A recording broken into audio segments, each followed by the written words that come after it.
बाद आप सभी का एक बार फिर से स्वागत है। तो जनता यहाँ पर अपने सवाल उठा रही है। सुरेंद्र शर्मा से जानने की कोशिश करेंगे। ब्रेक पर जाने से पहले एक शख्स ने कई तरह की बातें कही थी, क्या उनका समाधान हो पाया है या नहीं हो पाया, कितनी सच्चाई उन बातों में। सुरेंद्र शर्मा जी, अभी एक शख्स थे जो तमाम तरह की बातें कर रहे थे, कितनी सच्चाई उनकी बातों में? ये कहना चाहता हूँ, वो शख्स तो बेचारा इनोसेंट है। ये मेरे साथ में बैठे हैं वाजपेयी जी, ये मेरे पास बैठे हैं, जो पार्टी को बिलोंग करते हैं। ये पार्टी है, ये उनकी बी पार्टी है। एक्चुअल में अभी वाजपेयी जी बोल रहे थे कि पार्क में जो है हमने पार्किंग की बात करी, तो उस टाइम में मैं काउंसलर था, मैंने 45 करोड़ रुपया सैंक्शन कराया था उसके लिए।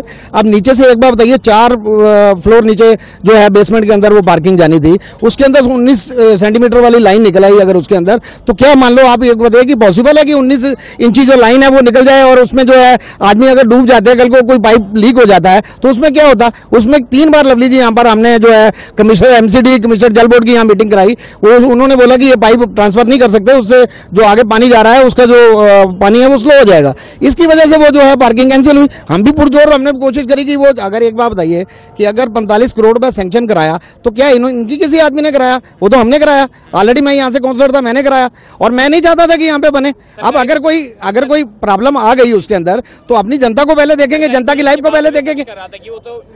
जहाँ कौन सा वो जिसकी बात कर रहे हैं, वो मैं इस पार्क की पहली बात कर रहा हूँ, उसके बाद वो कब्रिस्तान की बात कर रहे हैं। कब्रिस्तान की जो बात कर रहे हैं, जो ये शास्त्री पार्क वाला एरिया है, ये अपने मतीम अहमद जी हैं, उनके पास 15 साल से एरिया था। अगर उन्होंने कब्रिस्तान देना था तो वो देते।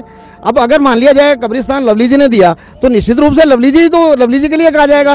सरकारी पेंशन की बात रही है, वो जो जिससे आप बात कर रहे थे वो इनोसेंट है, क्योंकि पेंशन कोई भी है वो विदाउट चेक नहीं जाती है। कोई मान लिया जाए, अगर मान लो कॉर्पोरेशन में पेंशन आती है वो भी चेक से आती है, लवली जी की पेंशन आती है वो भी चेक से आती है, तो उसमें कैसे पॉसिबल है कि मान लिया जाए कोई 500 देगा, कोई 1000 देगा, कोई 1500 देगा? आधार, मैं आपसे यही बात मैं आपसे भी पूछना चाहता हूं कि आप बताइए कि आधार कार्ड के लिए अगर वो ये कहते हैं कि कोई पैसा खाता है, तो बताइए कहां कोई आधार कार्ड बना पाता है? कोई आधार कार्ड जो है उसकी एजेंसी है, गवर्नमेंट की एजेंसी है, वो बनाएगी।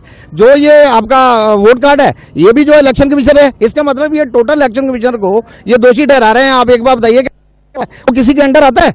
मान लिया जाए इलेक्शन कमीशनर का जो डिपार्टमेंट है वो क्या बीजेपी के अंडर आता है, क्या कांग्रेस के अंडर आता है, क्या आम पार्टी के अंडर आता है? वो तो इंडिविजुअल पार्टी वो है। ठीक है, बात एक और भी है, अगर इनकी पार्टी को अगर हम देखें, आप एक बार बताइए कि नकली नारे, ठीक है, नकली नारे दिए, झूठे सपने दिखाए, आज तक एक काम कोई पूरा हो गया? आपके इनके मोदी जी की बात ले लीजिए, क्या किया उन्होंने? अभी भी आप मान लो 100 दिन में काला धन लेकर के आएंगे, 15-15 लाख रुपए, पूरी बात होने दीजिए, 15-15 लाख रुपए जो है वो हम पब्लिक के अकाउंट में आ जाएंगे। जितना 6000 रुपए गरीब लोगों ने अपने अकाउंट कराए, अगर उनका 6000 करोड़ रुपया किसी और को दे दिया, उसके अलावा अगर उसकी FD करा करके उसका इंटरेस्ट भी अगर पब्लिक में देते तो 1500 रुपए की बात हो रही है। आप बताइए क्या? एक मिनट, हाँ जल्दी की ये बात है। इन्होंने अभी 2-3 बातें बताई। पहली बात बताई कि इसके अंदर पाइपलाइन की वजह से वो नहीं हुआ।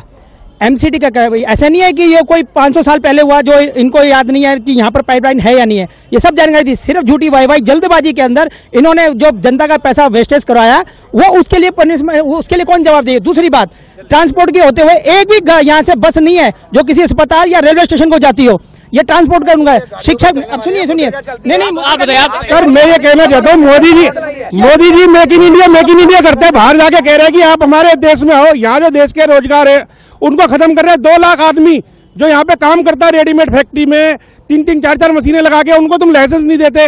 इंस्पेक्टर आता है, लाइसेंस पे छापा मारता है, पैसे मांगता है, वो कहाँ जाएगा? मेक इन इंडिया कहाँ गई? बिल्कुल सही बात है। मेक इन इंडिया में आप क्या करेंगे अगर यहाँ से बीजेपी का विधायक बनता है? विधायक ने लोगों की फैक्ट्रियां सील कराने के लिए जबरदस्ती एमसीडी को वो करके और जबरदस्ती लोगों को प्रेशर डाला, जबरदस्ती में। बिल्कुल सही, हमारी गवर्नमेंट है, बिना दिल्ली गवर्नमेंट के एमसीडी में एक पियोन नहीं रख सकती। एमसीडी में जो कमिश्नर है, अगर लवली ने गलत किया, एमसीडी किसकी है? बीजेपी वालों की। सारा काम बीजेपी वालों का है, बीजेपी वालों को करने नहीं है और लवली पर दोष दे रहे। आम आदमी पार्टी क्या करेगी? आम आदमी पार्टी क्या करेगी अगर आप विधायक बनते हैं तो यहाँ से आपकी प्राथमिकता क्या होगी? आपकी प्राथमिकता क्या? देखिए, एक मिनट, स्वच्छ भारत की बात हो रही है, हमारे कर्मचारियों को बोलिए।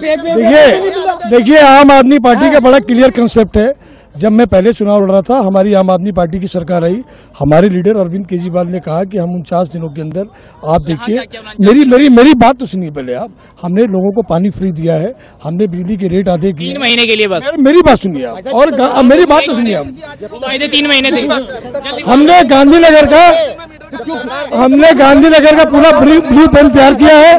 हम स्कूलों के अंदर उर्दू टीचर देंगे, हम पार्किंग देंगे। एक महिला है, महिला बस एक अंतिम महिला, एक महिला। आपको महिला सुरक्षा मिली? यहाँ पर सुरक्षा मिली? कोई सुरक्षा नहीं है, महिलाओं के लिए सबसे ज्यादा दिक्कत है। और हम चाहेंगे, अब तक हमने कांग्रेस को भी देखा, बीजेपी को भी देख लिया, लेकिन अभी जो राज्य में सरकार आनी चाहिए वो आम आदमी पार्टी की सरकार आनी चाहिए और लोगों को, महिलाओं को काफी इससे यानी कि साफ तौर पर ये माना जाए। अंतिम बस जल्दी बोलिए। मैं सिर्फ एक बात कहना चाहता हूँ, ये आम पार्टी के हमारे अपने बैठे हैं भैया, मैं सिर्फ ये कहना चाहता हूँ कि इनके जो अध्यक्ष हैं उन्होंने बोला मैं अपने बेटे की कसम खाता हूँ, अपनी बेटी की कसम करता हूँ, समर्थन नहीं लूंगा। पूछो जबरदस्ती थी। उसके बाद काउंटर करने के लिए पब्लिक में गए कि मैं 60 मीटिंग करूंगा, 6 मीटिंग करके गद्दी पे बैठ गए। आप एक बात बताइए, जब पब्लिक से समर्थन लेकर के वो सीट पे बैठे, तो जब सीट से उतरे पब्लिक में गए, पूछे किसी से? ये स्थिति थी गांधीनगर विधानसभा की, जहां पर हमने लोगों से उनके मुद्दे जाने, जनता ने सीधे सवाल पूछे और नेताओं ने उनके सीधे जवाब भी दिए हैं। गांधीनगर से आज बस इतना ही। बाकी खबरों के लिए आप देखते रहिए VIP न्यूज। नमस्कार।